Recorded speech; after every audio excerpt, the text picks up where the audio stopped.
रशीदा को रिश्ता हो तो नजर में रखना अपनी रक्षी के लिए। माशाल्लाह एमबीए कर लिया है, बस अब यही आरजू है कि कोई अच्छा सा लड़का मिल जाए तो उसके हाथ पीले कर दूं। आपा एक बहुत अच्छा रिश्ता है नजर में, लड़का अच्छा खासा कमाता है, पुलिस में हेड कांस्टेबल है दी आपकी बरादरी का, अपनी रक्षी को बहुत खुश रखेगा। कहे तो बात आगे बढ़ाऊं? हाँ हाँ जरूर। कौन है, कहाँ रहते हैं? आप ही की बरादरी के हैं, साथ वाले मोहल्ले में रहते हैं, बहुत खाते पीते और धड़ल्ले वाले लोग हैं।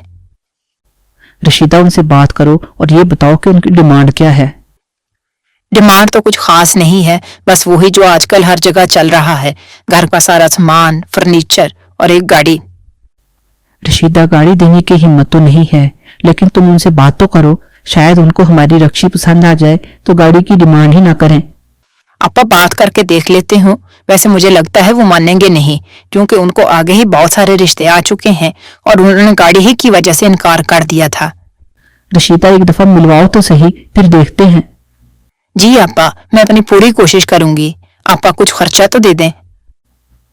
ये लो 2000 रुपए, बाकी मैं तुम्हें खुश कर दूंगी अगर बात पक्की हो गई तो।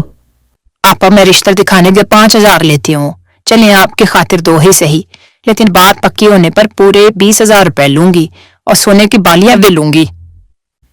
ठीक है ले लेना, बात तो करो। रक्षी मैंने तुमसे बात करनी है।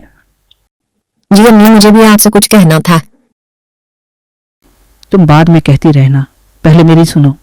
मैंने तुम्हारे रिश्ते के लिए रशीदा को कहा है, उसकी नज़र में एक बहुत अच्छा रिश्ता है। लड़का पुलिस में हेड कांस्टेबल है, कहती थी जल्द थानेदार बन जाएगा। खाते पीते और इज्जतदार लोग हैं। मैंने रशीदा से कहा है कि जैसे भी हो बात पक्की कर दे। लेकिन अम्मी, मैं भी आपसे यही बात करना चाह रही थी। तुम्हें पता है कि मैं किन लोगों के बारे में बात कर रही हूँ?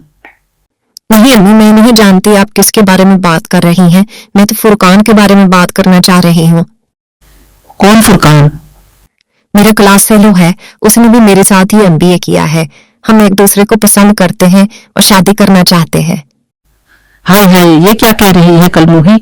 हमारे साथ पुश्तों में कभी किसी लड़की ने ऐसी बात नहीं की जो तू कर रही है। तुमने तो हमारी नाक ही कटवा दी।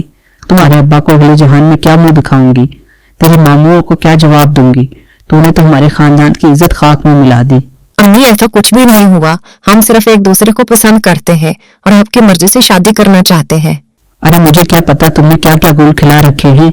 खबरदार जो आज के बाद तुमने घर से बाहर कदम रखा, और भूल जाओ उस फुरकान उरकान को।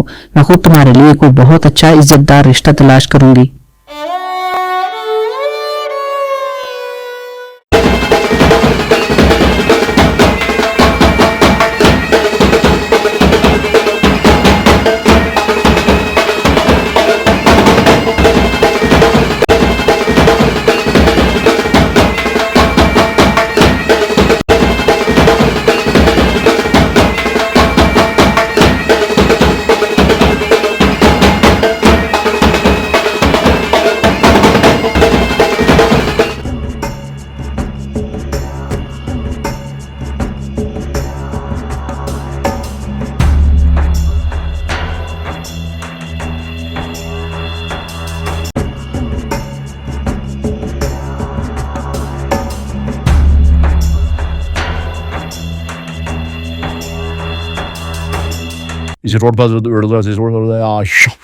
बाबा जी, मैं बड़ी उम्मीदें लेकर आई हूँ।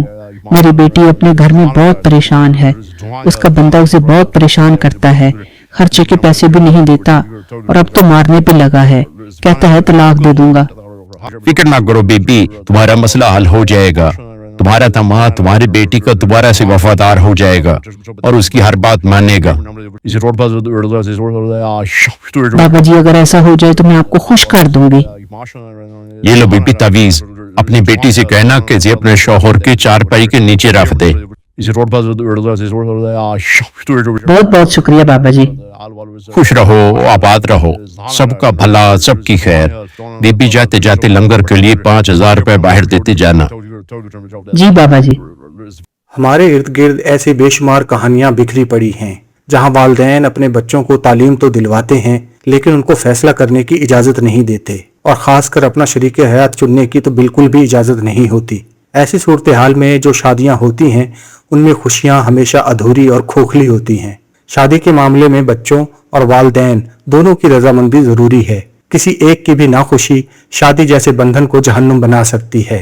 फिर हम अपनी और अपने बच्चों की खुशियां तरह तरह के जाली पीरों के आस्थानों पर तलाश करते फिरते हैं। हमारी वीडियो पसंद आई हो तो इसे लाइक और शेयर जरूर करें और हमारे चैनल को भी सब्सक्राइब करें।